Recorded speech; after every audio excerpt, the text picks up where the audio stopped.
Assalamualaikum warahmatullahi wabarakatuh. Om Swastiastu, Namo Buddhaya. Shalom, salam kebajikan dan salam sejahtera untuk kita semua. Halo teman-teman Kalosum, kami dari Angkatan 2019 IPOIDEBUS di sini mau membagikan informasi sedikit mengenai histologi modul 1-3. Sebelumnya, perkenalkan dulu, saya Maria Franska Gunawan bersama dengan teman saya. Saya Felix Joviandi. Di sini nanti kita akan membahas materi dari histologi modul 1.3 dan mungkin kita akan menekankan di 3 poin utama, yaitu pada jaringan otot, kemudian juga vaskuler, dan juga di neuro atau persyarafan. Oke, mungkin kita bisa langsung saja mulai untuk materi yang pertama, ya, yaitu adalah jaringan otot. Di sini jaringan otot, seperti yang kita tahu, bahwa kita sudah belajar dari dulu itu ada jaringan otot rangka, ada otot polos, ya, dan juga ada otot jantung. Nah, oleh karena itu di sini akan kita bahas adalah ketiga itu. Di mana otot skelet kita tahu bahwa itu merupakan otot yang mendapatkan persyarafan atau dapat digerakkan dengan secara volunteer. Jadi kita bisa atur pergerakannya. Sedangkan untuk otot polos dan otot jantung sendiri itu diatur secara involunteer atau kita tidak dapat mengatur secara langsung. Nah, untuk otot skelet sendiri, ya kita tahu itu biasanya terletak pada organ-organ yang ekstremitas ya, seperti alat gerak, tangan, kaki, ya. Kemudian otot polos itu biasa terdapat pada bagian organ dalam tubuh, seperti misalkan usus, ya, kelenjar-kelenjar. Sedangkan ada satu yang spesial di mana dia terdapat hanya pada satu organ, yaitu adalah pada jantung. Ya, kita sebut juga otot jantung. Nah, oke, kita mulai dari yang pertama sekarang. Itulah otot skelet. Oke, untuk otot skelet kita harus tahu dulu penambatannya, atau biasanya otot itu berada pada mana saja menempelnya. Ya, dia bisa menempel pada tendo, ya, kemudian juga bisa langsung pada tulang, kemudian juga bisa bersifat penempelannya aponeurosis, ya, pelebaran ya, nempelnya nggak cuma satu kayak tendo gitu. Kemudian juga ada raphe, dan juga ada misalkan pada lapisan jaringan ikat pada kulit, ya. Nah, di sini kita akan bongkar dari luar ke dalam, ya, lapisan-lapisannya. Pertama, untuk bagian yang membungkus otot itu secara langsung dari luar adalah deep fascia yang kita sebut, ya. Jadi deep fascia ini tuh membungkus masing-masing dari otot, misalkan seperti bicep, tricep itu dibungkus oleh deep fascia. Nah, kemudian kita bongkar lebih dalam lagi dari deep fascia ini, ya. Ternyata di bagian bawahnya itu terdapat epimysium, ya. Epimysium ini juga sama, sifatnya dia membungkus keseluruhan dari otot tersebut. Di bawah dari epimysium, dalam ini terdapat kelompok-kelompok besar ya, kelompok-kelompok besar dari serbut-serbut otot yang juga masing-masing dibungkus oleh suatu lapisan jaringan ikat lagi, yaitu perimysium. Dan pada tingkatan ini dibarengi juga oleh pembuluh-pembuluh darah dan juga nervus. Kemudian dari masing-masing kelompok ini lagi, kita melihat bahwa ada kelompok-kelompok kecil lagi di dalamnya. Nah, kelompok-kelompok kecil lagi di dalamnya ini itu kita bongkar, terdapatlah yang namanya muscle fiber, ya. Muscle fiber yang terbungkus dalam satu kelompok fasciculus. Nah, muscle fiber ini dibungkus lagi oleh yang namanya endomysium, ya. Endomysium di lapisan luar ini dibungkus oleh endomysium. Kemudian tepat di bawah endomysium tersebut terdapat lapisan juga yang membungkus satu muscle cell, atau istilahnya yang menjadi membran selnya adalah disebut sebagai sarkolema. Dan di dalam dari sel otot itu sendiri terdapat yang namanya myofibril. Oke. Nah, selain itu juga kita dapat melihat area Cohnheim. Area Cohnheim ini merupakan suatu kumpulan, ya, kelompok dari berkas-berkas otot. Jadi bisa kita bilang ya kelompok-kelompok ini adalah area Cohnheim. Oke. Kemudian selanjutnya kita lihat ciri-cirinya. Kita lihat ciri-ciri dari otot seran lintang itu intinya lebih dari satu ya. Ini banyak intinya ya. Kemudian bentuknya oval ya, dia lonjong gitu. Nih, oval-oval. Dan letaknya itu di perifer dari sel. Jadi kalau ini satu sel, misalkan seperti ini, letaknya itu di pinggir. Ya. dan dia itu berada di bawah dari sarkolema. Jadi walaupun kita mungkin lihatnya dia agak menonjol di pinggir, tapi dia tetap masih di bawah dari sarkolema. Bentuknya kita lihat di sini silindris dengan diameter kurang lebih 0,1 mm ya. Oke, nah sedangkan antara si sarkolema dengan endomesium ya, itu kita sebut dengan membrana basalis. Oke. Ini adalah beberapa contoh gambar dari penampang langsung ya, yaitu penampang melintang, penampang memanjang ya. Nah, ini kita bisa melihat area-area Konheim di sini ya. Dan ini juga kita bisa melihat ada strie-strie, ciri khas penting juga dari otot skelet ya. Ya ini seran lintangnya itu nama berasal dari sini. Oke, kemudian tadi saya sebutkan ada yang namanya garis-garis tadi. Nah, itu karena apa? Garis-garis tadi itu disebabkan karena adanya suatu kejadian tumpang tindih atau overlapping antara filamen-filamen aktin dan juga dengan filamen-filamen miosin. Nah, jadi menimbulkan ada area yang bersinggungan sehingga warna lebih tebal dan ada area yang lebih tipis sehingga warnanya menjadi lebih terang. Nah, di sini kita melihat ada yang zona A. Zona A di sini itu adalah merupakan area yang berwarna gelap ya, seperti ini. Sepanjang ini adalah area A yang warna gelap ini. Kemudian ada juga area I, yaitu dari gelap yang satu sampai dengan gelap yang sebelahnya lagi. Ya, ini area I. Kemudian ada juga H, ya. H ini itu adalah titik tengah dari si gurat A atau zona A itu sendiri. Kemudian untuk garis Z, ya, garis Z di sini adalah suatu garis tipis yang berada di antara dua garis hitam yang tebal ini. Ya, jadi kita kembali, otot itu kalau sekali lihat kita gerakan seperti menggerakkan tangan, itu berarti kita mengkontraksikan otot. Nah, berarti untuk dapat memendekkan otot, otot itu memiliki unit-unit kecil yang dapat memendekkan sedikit sepanjang otot itu sampai akhirnya keseluruhan otot memendek. Yang kita sebut kesatuannya sebagai sarkomer. Nah, sarkomer itu apa? Secara kita lihat kasat mata dengan menggunakan mikroskop ini, sarkomer adalah jarak dari garis Z ke garis Z satunya. Jadi dari garis tipis ini ke garis tipis yang satunya itu adalah sarkomer. Dan itu adalah unit terkecil dari otot yang digunakan untuk mengkontraksikan otot. Di mana saat aktin dan miosin saling mengayuh satu sama lain sehingga terjadi pemendekan. Itu adalah zona-zona yang mungkin perlu kita tekankan dan kita harus tahu. Nah, oke. Setelah kita membahas zona-zona, kita juga perlu mengetahui jenis-jenis dari serabut otot skelet itu sendiri. Ya, seperti yang kita tahu, di sitoplasma dari sel otot sendiri, itu mengandung yang namanya mioglobin. Kurang lebih sama dengan hemoglobin ya, fungsinya untuk membawa dan menyimpan oksigen. Ya, nanti oksigennya akan kita gunakan untuk melaksanakan metabolisme di dalam otot dan menghasilkan energi tentunya. Ya. Nah, jadi untuk otot-otot yang sering digunakan atau istilahnya membutuhkan suatu energi jangka panjang, ya, sehingga endurance-nya harus diperpanjang, itu biasanya akan memiliki jenis rambut merah lebih banyak. Kenapa? Karena itu efek dari banyaknya konsentrasi atau tingginya konsentrasi mioglobin, sehingga warnanya akan terlihat lebih merah. Nah, begitupun juga kalau misalkan orang yang mungkin ototnya itu jarang digunakan untuk long endurance ya, atau mungkin juga untuk hanya seperti lari sprint yang tidak membutuhkan waktu lama dan kontraksi dalam waktu yang lama, sehingga otot-ototnya itu memiliki serabut warna putih yang lebih banyak, atau istilahnya lebih terang karena mioglobinnya lebih sedikit. Dan di antara kedua itu terdapat yang namanya campuran ya, di mana itu sedang sesuai dengan aktivitasnya. Misalkan kalau di sini kita andaikan dalam lari ya berarti lari jarak menengah gitu kan. Itu biasanya jarak jenis-jenis rambutnya adalah campuran. Oke. Dan selanjutnya adalah persyaratan eferen. Oke. Tadi sudah saya sebutkan bahwa otot skelet itu kita mengontrol secara volunteer. Maka kita perlu menyampaikan perintah dalam tanda kutip ya melalui persyarafan. Nah, persyarafan ini akan dibahas lebih lanjut nanti di materi selanjutnya. Mungkin kita bahas untuk histologinya yang menyangkut di otot skeletnya secara langsung.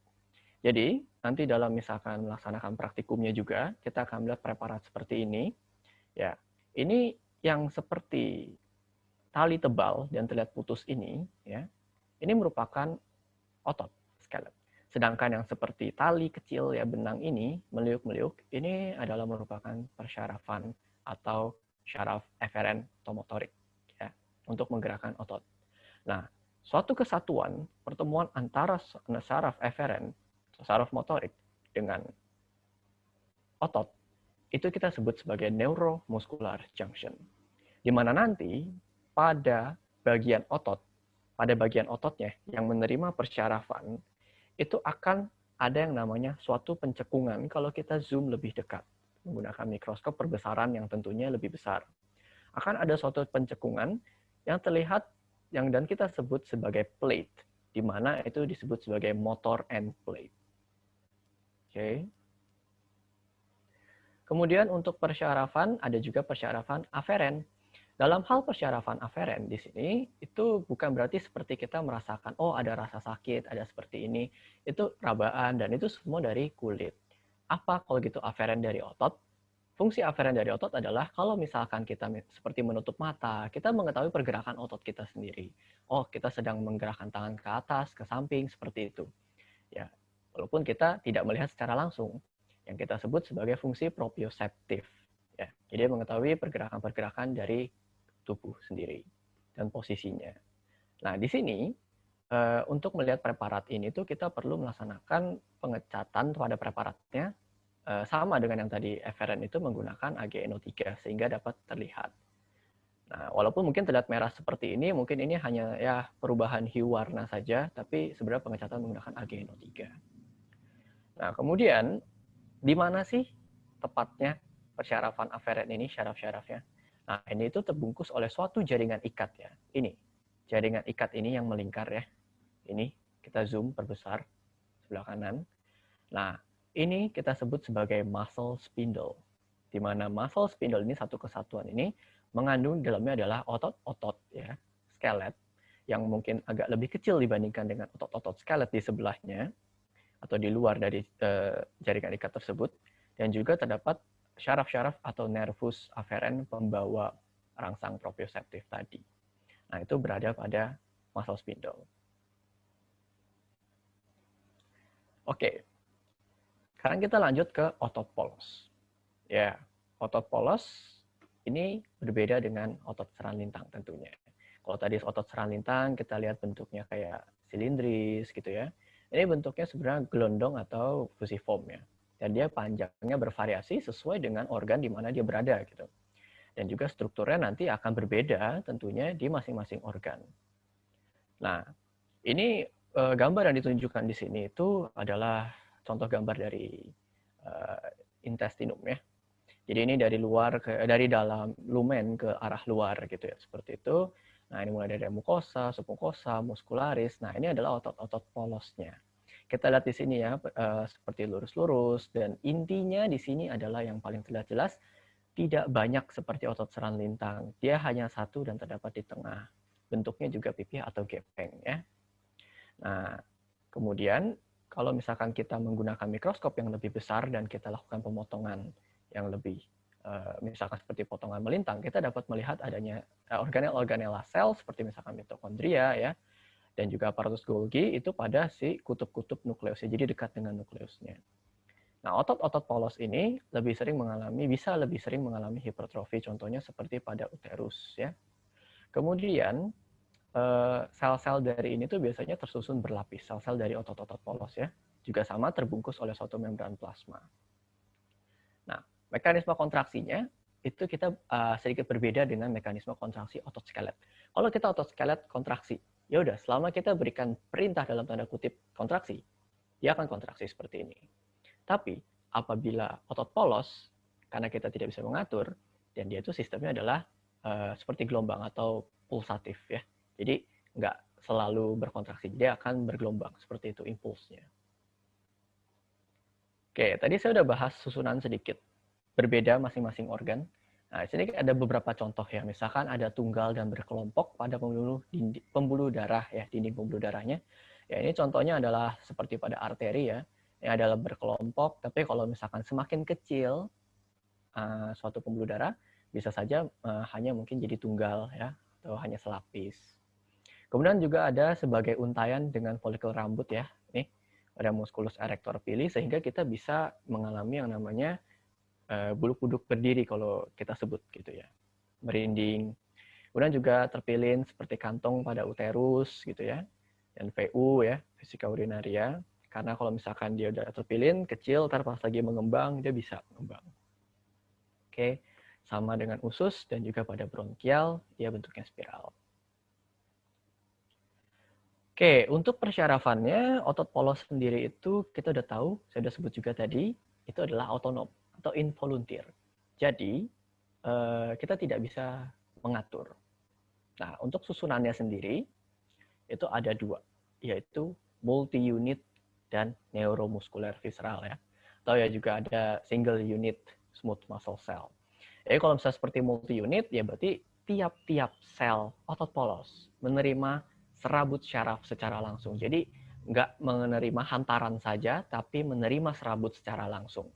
Oleh karena itu, terlebih terkoordinasi kontraksinya dan akan terjadi lebih cepat karena istilahnya langsung dapat perintah. Contohnya, pada ductus deferens pada saat ejakulasi dan pengeluaran sperma dari pria. Ya, kemudian juga pada mata seperti menerima cahaya ya, corpus ciliaris akan melakukan penyesuaian. Ini menggunakan mekanisme multi unit. Nah, sedangkan yang neuromuskular visceral ini itu misalkan seperti lapisan otot polos ya, dengan adanya saluran-saluran dan organ viscera berongga. Nah, misalkan seperti pada kontraksi parsial uterus menerus ya, atau gelombang peristaltik pada saat menelan makanan ya, serta juga ada kontraksi pada respons rangsangnya yang tidak menggunakan syaraf. Contohnya adalah menggunakan histamin, oksitosin, dan lain sebagainya. Oke, sekarang kita masuk yang ketiga. Di sini ada otot jantung. Sebelum kita lanjutkan, kita perlu tahu dulu ya, otot jantung kita sudah pelajari sejak dahulu. Ada beberapa lapis. Ada perikardium, ya, kemudian ada epikardium, dan juga ada miokardium, dan ada endokardium. Perikardium sendiri dibagi, ada ya menjadi dua lapisan, ya. Kemudian juga ada endokardium, yang merupakan juga bagian dari perikardium, miokardium yang paling tebal, dan juga yang paling dalam adalah endokardium. Namun, di bagian ventricle ada yang namanya subendokardium. Di mana subendokardium ini berisikan yang namanya serabut-serabut Purkinje. Nanti akan saya bahas lebih lanjut. Nah, di sini untuk otot jantung, ciri-cirinya sendiri itu kurang lebih memiliki karakteristik yang merupakan campuran antara otot skelet dengan otot-otot polos. Ya. Jadi secara kita lihat dia punya seran-seran lintang ya, stries-stries seperti otot seran lintang, tapi intinya tidak banyak dan di pinggir seperti otot seran lintang, melainkan hanya satu dan di tengah gitu loh. Nah, antara sel yang satu dengan yang lain mengalami suatu anastomosis atau penghubungan. Dan dia juga mengalami percabangan.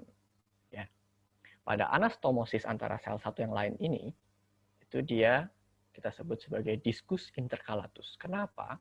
Diskus intercalatus adalah suatu garis ya yang terlihat gelap. Kalau misalnya kita lihat pada preparat ya, pada gambar ini, kita lihat cari gambar atau garis yang terlihat tipis ya, yang menghubungkan antara satu sel dengan sel yang lainnya seperti ini.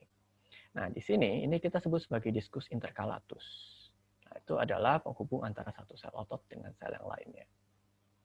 Sama, dia juga masing-masing sel dibungkus susunannya dengan endomesium, perimesium, dan selanjutnya. Untuk pembuluh darah sendiri, dia memiliki kekhususan karena dia memiliki pembuluh darah yang cukup banyak dibandingkan dengan otot-otot lainnya. Karena ya jantung kita perlu nutrisi banyak, dan perlu oksigenasi yang cukup sehingga dapat bekerja non-stop. Oke, ini tadi yang saya sebutkan, diskus intercalatus. Di sini ada 3 jenis perlekatan sel ya, ada desmosom, ada fascia adherens, dan juga ada gap junction. Di mana gap junction inilah tempat di mana antara satu sel otot jantung menghantarkan perubahan ion-ion yang satu ke ion-ion yang lain sehingga kontraksi dapat terjadi secara kontinu. Oke. Nah, kemudian ini yang tadi saya sebutkan, bahwa ada di bagian ventricle suatu lapisan subendokardium. Ya. Jadi ini adalah lumen dari yang namanya jantung atau ventricle, lebih tepatnya. Kemudian yang terlihat merah-merah ini, ya, lapisan tipis di samping lumen ini adalah endokardium, lapisan tertipis dari lapisan otot. Kemudian yang kita lihat ini merah luas di bagian atas, ya. Ya, terlihat seperti dengan otot yang tadi kita lihat di atas. Jadi memang ini adalah lapisan muskuler atau miokardium. Nah, ini tapi kita melihat ada satu lapisan lagi yang berbeda, yang bentuknya bulat-bulat besar, oval dibandingkan dengan otot-ototnya jantung. Ini adalah lapisan subendokardium yang berisikan serabut Purkinje, yaitu merupakan salah satu penghantaran impuls, ya, membantu penghantaran impuls dari jantung. Nah, karakteristik dari serabut Purkinje ini sendiri apa? Karakteristiknya ya tentu dia berbentuk lebih bulat, oval, dan tentu lebih besar dibandingkan dengan otot-otot jantung itu sendiri.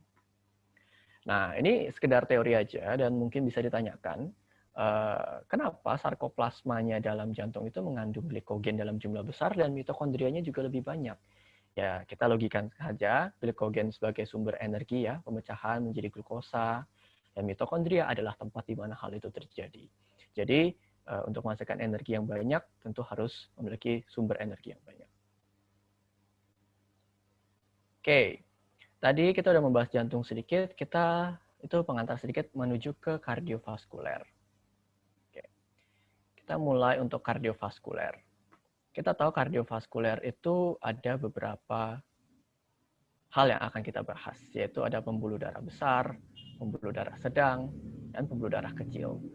Nah, secara sistematisnya, kita akan melihat bahwa pada kardiovaskuler itu, jantung sebagai fungsi utama memompa ya menuju ke seluruh tubuh. Kemudian akan terjadi suatu sirkulasi makro ya, pembuluh darah besar dan sirkulasi mikro ya di dalam jaringan dengan kapiler-kapiler dan juga di jaringan-jaringan yang kecil-kecil. Nah, fungsi dari sistem kardiovaskuler ini apa? Ya untuk melaksanakan pengantaran nutrisi, oksigen, dan juga pengeluaran dari sisa metabolisme tubuh. Oke, kita bahas yang pertama. Dalam sirkulasi kita mengenal ada arteri dan kita mengenal ada vena. Kita bahas yang arteri dulu. Secara umum, dinding pembuluh darah arteri itu kita kenal yang namanya ada tunica intima, tunica media, dan tunica adventitia.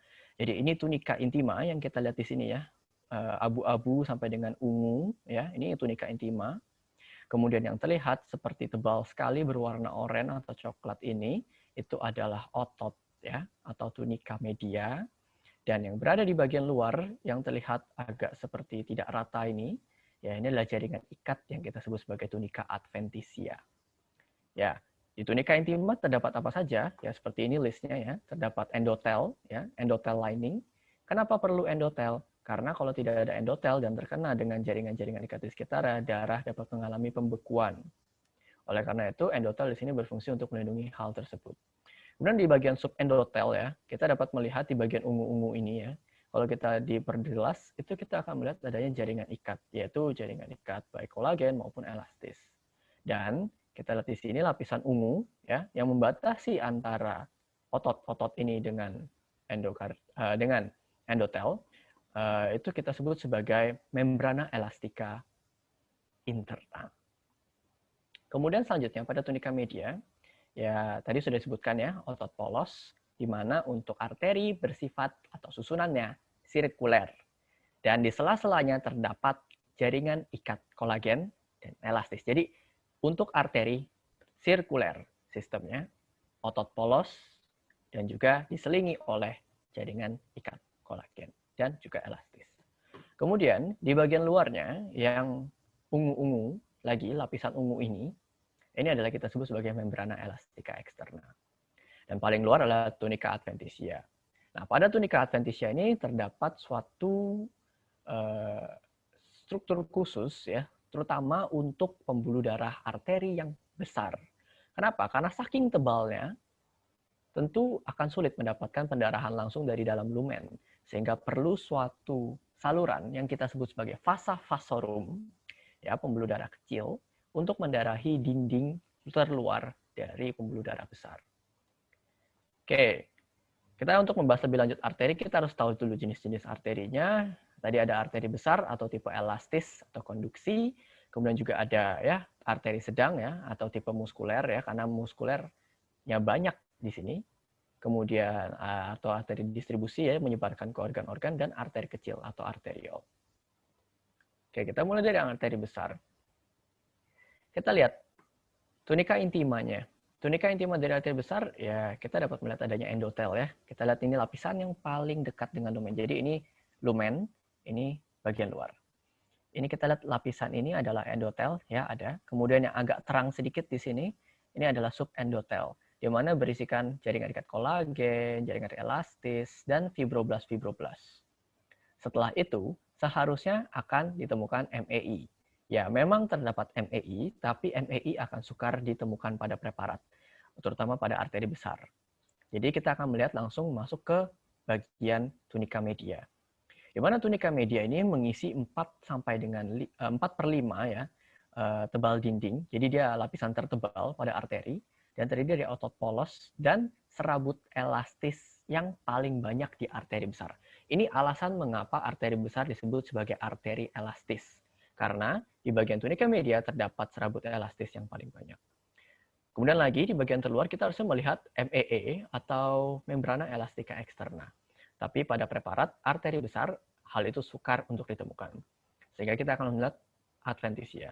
Dan adventisia sama seperti tadi jaringan ikat ya untuk memperkuat kolagen, elastis, dan juga untuk arteri besar kita akan melihat struktur khusus yaitu vasa vasorum. Ya.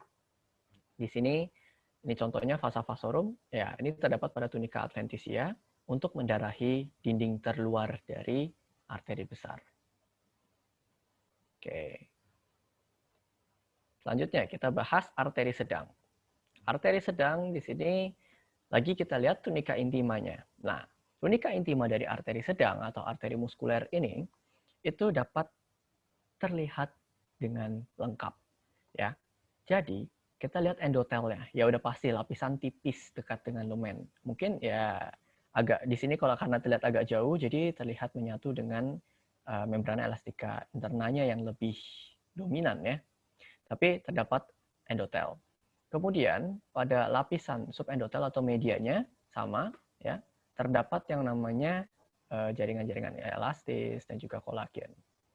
Dan kemudian MEI-nya akan terlihat dengan jelas yaitu ini yang paling gelap hitam mentereng ya bergelombang-gelombang itu MEI-nya.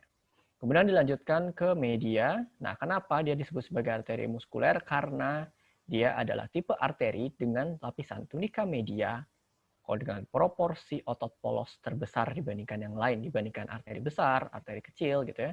Dia otot polosnya bisa 20 sampai dengan 40 lapis ya. Dan tetap diselingi oleh kolagen, elastis dan fibroblast. Susunannya sirkuler arteri. Kemudian untuk tunika adventisia, kita lihat di sini ya, yang warnanya agak kekuningan coklat di luar ini. Ya, ini adalah tunika adventisia biasa ya, tadi atas jaringan ikat kolagen dan juga elastis. Selanjutnya ada arteri kecil. Arteri kecil di sini kita dapat melihat ya, bedakan ini yang kolaps itu ntar kita bahas lebih lanjut di VNA. Nah, ini yang bulat-bulat pokoknya, yang bentuknya strukturnya pasti itu bulat-bulat, itu adalah arteri kecil. Nah, diameternya berapa sih? Kurang lebih 20 sampai 100 mikrometer ya. Nah, tebal dindingnya dan juga dibanding diameternya, jadi misalkan ini diameter lumen dengan tebal dinding itu kurang lebih 1/2 kalinya gitu loh. Nah, untuk tunika intimanya ya jelas karena dia tipis, cuma ada endotel dan MEI-nya yang menipis aja gitu loh, tipis banget. Sedangkan untuk tunika medianya ya otot polos tapi nggak tebal juga, hanya ya ada ototnya kurang lebih 2 lapis ya, sirkuler juga melingkar dan serabut elastisnya banyak di sana. Untuk MEE, untuk yang arteri kecil tidak ada, bukan tidak terlihat. Dan untuk tunika adventisia ya sama seperti sebelumnya, ya jaringan ikat kolagen dan juga fibrosa serta elastis. Lanjut lebih kecil untuk pertukarannya ada kapiler ya. Kapiler dia merupakan seperti pipa endotel. Kenapa? Karena struktur utama penyusunnya ya mayoritas endotelnya saja. Diameternya kurang lebih 7 sampai 9 mikron ya, membentuk suatu anyaman biasanya dalam tubuh. Nah, dinding kapiler ini merupakan suatu lapisan tunggal sel-sel endotelnya ya. Kemudian adanya membrana basalis yang membungkus. Nah, di sini ada beberapa macam. Ada yang continuous, ada yang fenestrated, ada yang discontinuous. Tergantung dengan organ yang didarahinya. Misalkan pada continuous capillary itu biasanya pada sistem sawar darah otak ya, BBB, blood-brain barrier, di mana dia mencegah untuk terjadinya perembesan dari material di dalam darah dan hanya hal-hal yang penting saja yang bisa lewat. Kemudian selanjutnya ada yang fenestrated ya. Fenestrated ini mungkin bisa terdapat pada ginjal misalkan untuk melaksanakan penyaringan ya atau filtrasi untuk mengeluarkan komponen-komponen yang mungkin lebih besar.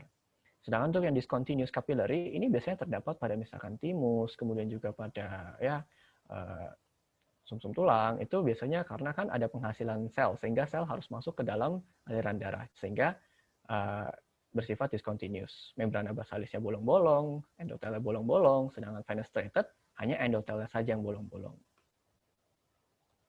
Oke, selanjutnya adalah dinding pembuluh darah vena. Nah, untuk melihat dinding vena dengan arteri terdapat perbedaan yang cukup jelas, yaitu di mana arteri tunika median yang terbesar, vena tunika eksternanya atau tunika adventitianya lah yang tertebal. Ya, dindingnya kurang mencolok dan dia biasanya lumen bersifat kolaps, walaupun memiliki lumen yang lebih luas dibandingkan dengan arteri, tapi elastisitas dia rendah dibandingkan dengan arteri. Sama dindingnya ada intima, media, dan adventitia. Kita mulai dari yang paling kecil, yaitu venule.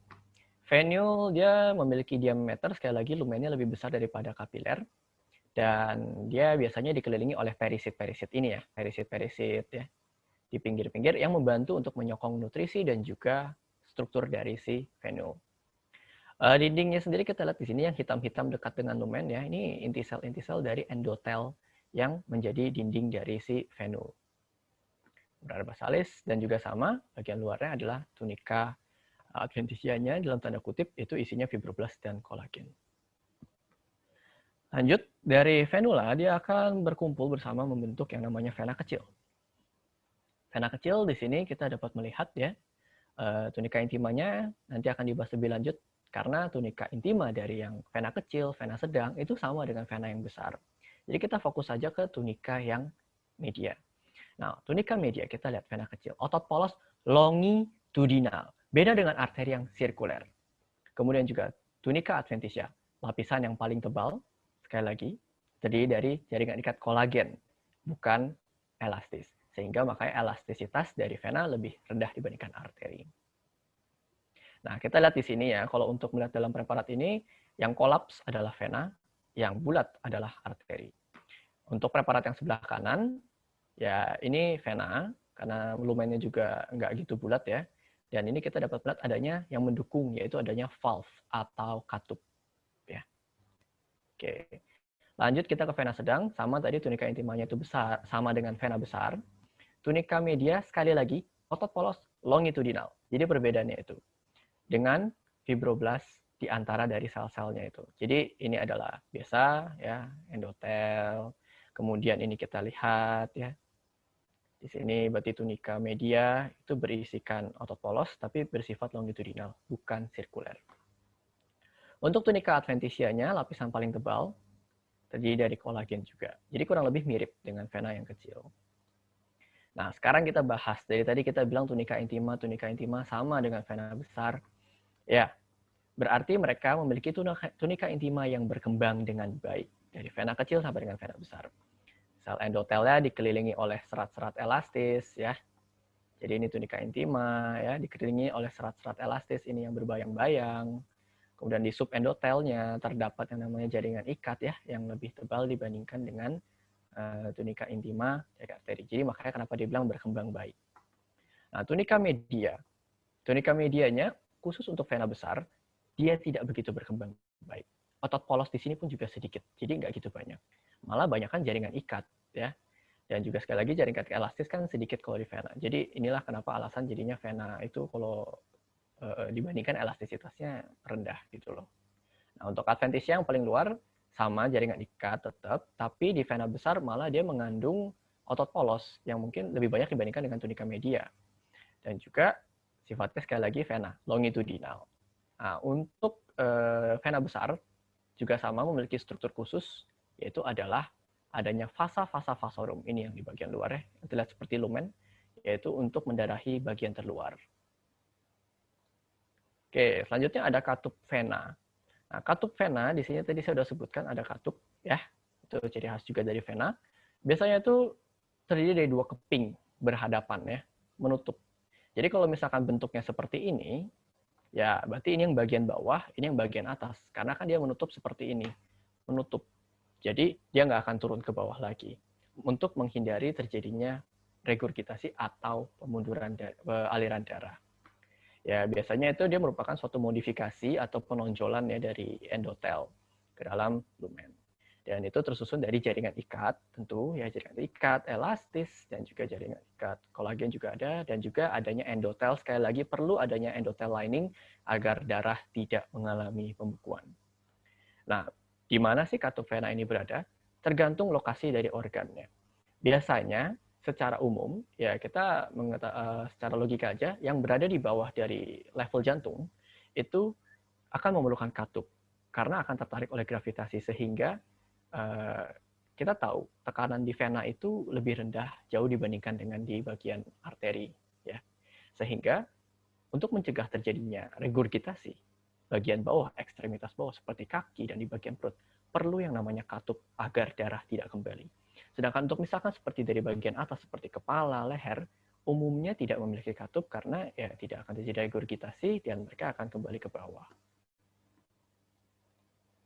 Oke, baik. Mungkin itu dari saya untuk membahas otot dan juga vaskuler. Selanjutnya akan membahas sistem saraf perifer ya. Tadi saya singgung di atas. Akan dibahas lebih lanjut oleh teman saya, Siska. Baik, terima kasih Jovi atas pemaparannya. Sekarang saya akan melanjutkan dengan topik berikutnya teman-teman, yaitu sistem saraf perifer. Boleh di next, Jovi? Nah, sistem saraf perifer. Apa sih sistem saraf perifer? Ia adalah bagian dari sistem saraf yang di dalamnya ada saraf yang terdiri dari sel-sel yang membawa informasi dari dan ke sistem saraf pusat. Pada dasarnya, dia adalah sistem saraf yang tidak ada sangkut pautnya dengan daerah pusat, yaitu cerebrum, cerebellum, batang otak, dan medula spinalis. Nah, subtopik kita hari ini itu ada nervus, ganglia, dan nervus ending. Di mana di nervus itu ada 12 pasang cranialis dan 31 pasang spinalis. Juga di ganglia itu bentuk jamak dari ganglion, badan selnya. Itu ada dua macamnya, ada spinalis dan simpatis. Dan terakhir, nervous ending, kita akan belajar juga mengenai reseptornya dan efektornya siapa aja. Boleh di next, Yofi? Nah, pertama mengenai nervous, serat saraf. Next. Nervous adalah kelompok dari neuron. Nah, itu bisa dilihat ya teman-teman, itu adalah contoh ilustrasi dari neuron. Neuronnya tipe motorik. Neuron itu adalah unit fungsional dalam sistem nervous. Nah, nervous itu adalah susunan berkas saraf yang keluar dari otak ataupun dari medula spinalis. Yaitu bisa tipenya ada aferen maupun eferen, sensorik maupun motorik. Secara mikroskopiknya itu bisa dilihat ada akson, selubung mielin maupun neurolema. Next. Nah, akson. Di akson ini bisa terlihat teman-teman, itu ada aksolema. Aksolema itu adalah selubungnya dari akson. Lalu ada juga neurofibril. Neurofibril itu adalah serabut halus yang berjalan longitudinal atau sejajar dengan sumbu dari aksonnya. Mungkin kurang terlihat sekali dalam pemaparan gambar ini. Namun kalau dilihat secara mikroskopik histologinya itu bisa terlihat. Lalu ada juga ditemukan aksoplasmic vesicle. Itu adalah endoplasmic reticulum. juga ada mitokondria, itu biasanya ditemukan di sela-sela neurofilamen di sepanjang akson. Bisa di next. Nah, teman-teman, ini adalah contoh penampang memanjangnya ya. Ada dua pewarnaannya, ada perak nitrat dan juga hemotoksilin eosin. Nah, apa nih bedanya dari kedua preparat ini? Yang paling tampak banget itu adanya bintang-bintang hitam. Nah, ya, bintang-bintang hitam itu adalah palang Ranvier. Palang Ranvier ini, jadi teman-teman bayangin ada suatu celah dan diisi oleh cairan berwarna hitam. Ya, pasti akan terlihat jelas ya. Nah, itu adalah palang Ranvier. Sela-sela yang dibentuk dari nodus Ranvier yang tercat, sehingga berbentuk bintang berwarna hitam, atau bisa dibilang tanda plus ya teman-teman. Nah, nodus Ranvier adalah bagian yang tidak diselubungi oleh seluruh mielin dan tercat dan cekung ke dalam. Dia fungsinya untuk mempercepat impuls dari saraf. Selain dari itu, secara dari dua-duanya bisa dilihat ada serat saraf. Serat saraf itu terpotong memanjang, serabutnya tersusun sejajar, kadang sedikit bergelombang ya teman-teman, dan tersusun rapat. Nah, kurang lebih seperti itu untuk penampang memanjangnya. Selanjutnya, kita bisa membahas mengenai selubung mielin. Nah, selubung mielin itu dia adalah lapisan konsentris yang dibentuk oleh sel Schwann yang membungkus akson sewaktu pertumbuhannya. Dia ini membran selnya berkali-kali melingkari akson, dia berdifusi, dan dia mengandung molekul lemak. Nah, oleh karena itu, kalau dalam pengecatan, dia berwarna pucat, karena lemak itu mampu terlarut pada saat fiksasi oleh alkohol.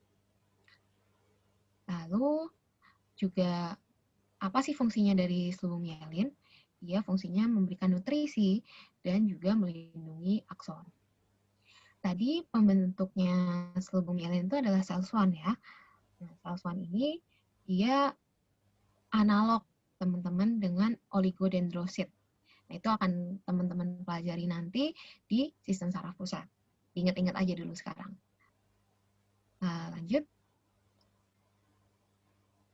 Nah, ini kita bisa bedain nih. Tadi udah melihat penampang memanjang, tadi sebelumnya penampang melintang, bisa bedain ya, di mana preparat yang menunjukkan penampang memanjang dan melintang. Ini bisa jadi ditanyakan teman-teman pada saat ujian dan lainnya. Lanjut. Ada neurolema. Neuro itu saraf. Ema itu biasanya konotasinya tuh pembungkus, teman-teman. Jadi teman-teman ingat tadi ada juga aksolema, itu kan pembungkus ya. Kalau neurolema berarti pembungkusnya dari neuron. Selain dari neurolema, itu ada pembungkus-pembungkus lain ternyata dari jaringan ikat. Itu ada 3 lapisan, yaitu ada endoneurum, ada perineurum, dan epineurium. Nah, endoneurium itu membungkus satu serabutnya. Masing-masing serabut saraf itu dibungkus oleh satu endoneurium. Endo itu dalam. Lalu ada perineurium. Perineurium itu membungkus satu fasikulus. Satu fasikulus itu terdiri atas beberapa serabut saraf. Dan antar perineurium itu disatukan dengan jaringan ikat interfasikularis. Lalu terakhir ada epineurium. Epineurium itu jaringan ikat yang membungkus beberapa berkas fasikulus dari sarafnya. Nah, itu satu kesatuannya. Nah, itu disebut sebagai bundle nerve. Bisa di next. Itu contoh dari gambarnya ya teman-teman. Udah ditunjuk juga itu mana daerah yang epineurium, mana yang perineurium, endoneurium, dan lainnya.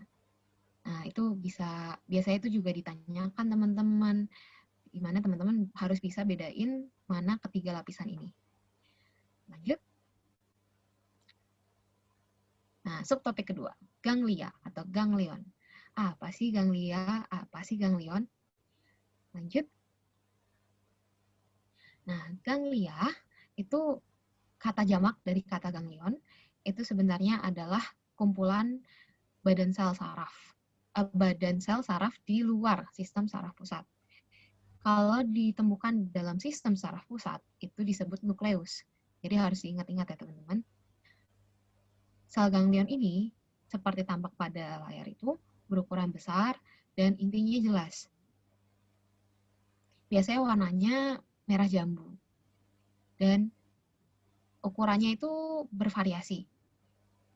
Badan sel ini dikelilingi oleh sel-sel epitel squamous simplex yang biasanya disebut sebagai sel satelit atau sel amfisit. Adapun macam-macamnya, ada yang kraniospinal dan autonom. Lanjut. Nah, subtopik terakhir, nervous ending. Next. Nah, nerve ending ini ada yang aferen dan eferen. Di mana aferen itu ada bentuk yang umumnya dan ada bentuk yang khususnya. Bentuk pembagian reseptornya ini, yang pertama yang sering kita ketahui juga, itu organ of special senses atau organ sensorik. Itu seperti pendengaran, penghidung, penglihat, rasa, dan lainnya. Yang kedua, bentuk umumnya itu ada somaesthetic sensibility atau sensible. Itu seperti perabaan, sentuhan, tekanan, atau ada rasa sakit, kedinginan, kepanasan, posisi, dan lain sebagainya. Lalu ada juga eferen. Eferen itu ada eferen somatik dan otonomik. Atau bisa dijelaskan lagi di slide berikutnya deh. Lanjut. Nah, ini saya buat lebih sederhana. Ada tabel ya. Jadi kalau misalkan dia adalah sensorik visceral, berarti dia menerima informasi sensorik pada organ viscera. Apabila dia sensorik yang somatik, dia menerima informasi sensorik bisa pada kulit, fasia, persendian, otot lurik, dan juga indera. Lalu apabila dia motorik yang viscera, itu dia sistem saraf yang involunter. Jadi kamu tidak sadar akan hal itu, dia menginervasi pada otot jantung, otot polos, dan glandula. Glandula itu kelenjar. Lalu terakhir motorik somatik, itu dia sistem saraf yang volunter, menginervasi otot lurik. Lanjut. Nah, ini contohnya teman-teman. Bayangkan itu dari reseptornya nih. Reseptornya lalu diterima. Itu kan di tengah-tengah itu ada seperti badan sel ya. Nah, badan selnya ini yang tadi kita pelajari sebagai ganglion. Terus lanjut, dia masuk, diterima. Nah, itu udah di dalam itu ketemu dengan saraf lainnya ya. Nah, kira-kira itu yang badan sel yang di situ namanya apa, teman-teman? Aku kasih waktu 3 detik. 1, 2, 3. Oke. Bagi yang benar, Anda beruntung, bagus. Itu adalah nukleus. Lanjut, dia akan keluar menjadi eferen, dia eferen motorik, dia ke otot, dan ototnya itu akan berkontraksi. Seperti tadi yang sudah diberitahu juga oleh Jovi. Lanjut. Ya, itu ada eferen somatik dan ada eferen visceral. Di sini aku mau jelasin lebih detail, di mana eferen somatik itu ujungnya itu adalah motor end plate. Tadi juga sudah dijelasin ya oleh Jovi. Di mana akhiran saraf yang bentuknya seperti cakar ayam nanti. Dan tampak jelas pada pewarnaan perak nitrat. Juga nanti di eferen somatik ini perlu diingat istilah motor unit, di mana satu motor unit itu terdiri atas satu neuron motorik dengan serabut otot yang disarafinya. Nah, itu jumlahnya itu bisa bermacam-macam. di mata itu bisa satu neuron dan satu otot, tapi di tempat lain itu bisa perbandingannya 1:1600. Nah, itu perlu diperhatikan ya teman-teman. Lalu untuk eferen visceral itu ada vesicle synapse, di mana terlihat adanya pelebaran akhiran saraf. Dan di lain dari itu ada efektornya. Efektornya itu kalau pada otot jantung disebut sebagai kardiomotor, kalau di otot polos visceral motor, kalau di otot pembuluh darah itu vasomotor, rambut itu pilomotor, dan kelenjar itu sekretoris. Lanjut. Ya, ini salah satu contohnya ya teman-teman. Itu ada neuromuscular junction. Tadi juga sebenarnya ini udah dijelasin oleh Jovi juga ya. Mungkin aku review lagi. Nah, neuromuscular junction pertemuan dari neuro, saraf, dan muskular itu berarti ototnya. Lalu di situ sebenarnya ciri-ciri yang khasnya ujungnya berakhir di otot berbentuk seperti cakar ayam. Di mana cakar ayamnya? Imajinasi ya teman-teman. Yang tadi sudah diperagakan oleh Jovi juga. Lalu perlu diingat ini bahwa serabut saraf sebelum masuk adalah bermielin dan serabut saraf setelah masuk ke otot itu non-mielin. Itu perlu diingat juga. Lalu fungsinya apa sih? Dia adalah fungsi motorik. Dia membawa impuls untuk otot seram lintang. Lalu kita lanjut saja. Pembagian akhiran saraf aferen.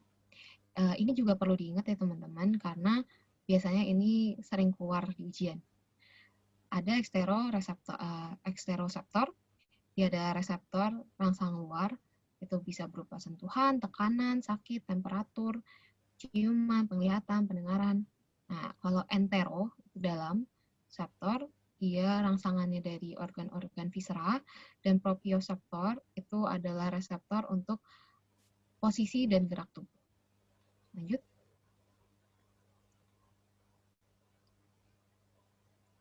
Nah, ini ada akhiran saraf yang cukup unik dan teman-teman perlu ingat ya.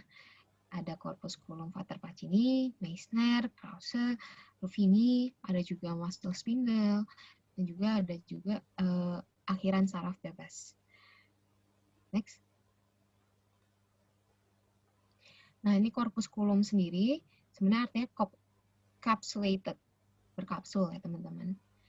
Vater Pacini itu adalah salah satu preparat yang sering teman-teman temukan nanti. Dia itu fungsinya untuk reseptor tekanan. Kalau secara bentuknya itu bisa terlihat ada inner bulb, lalu ada lamela-lamela di sekelilingnya, dan juga itu seperti ada titik-titik ya di lamelanya itu sebenarnya adalah sel-sel fibroblast. Lalu pada preparat itu ada dua jenisnya, bisa ada bahan pankreas maupun kulit. Kalau di pankreas itu banyak asiniserus, dia berwarna merah. Kalau di kulit itu bisa terlihat adanya jaringan longgar.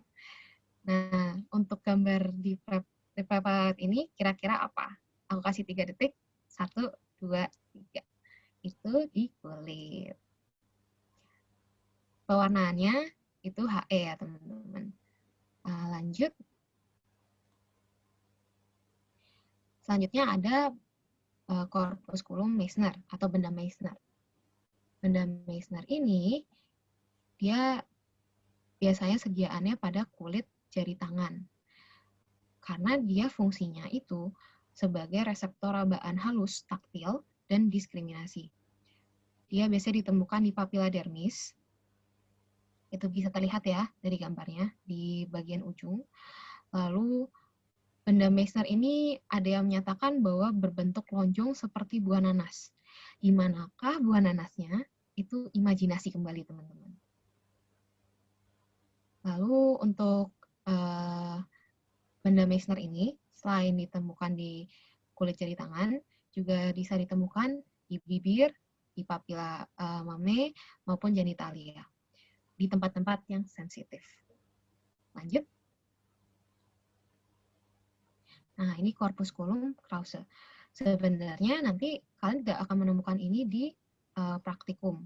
Setidaknya di angkatan saya dulu tidak ditemukan preparat ini.